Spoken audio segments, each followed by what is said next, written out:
আজকে এই কর্মসূচিতে উপস্থিত থাকার জন্য প্রথমে আমি সবাইকে ধন্যবাদ জ্ঞাপন করছি।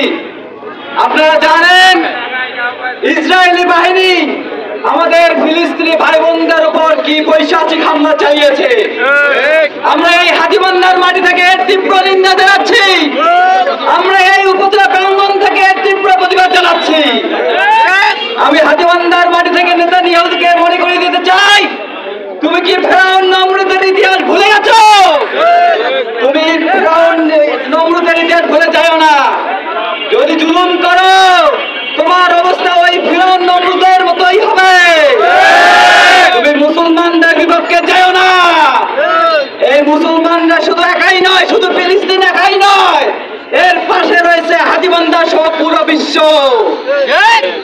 আমি হাতীবান্ধার পক্ষ থেকে ইসরায়েলি আগ্রাসনকে ধিক্কার জানিয়ে আমি আমার সংক্ষিপ্ত বক্তব্য শেষ করছি। আসসালামু আলাইকুম।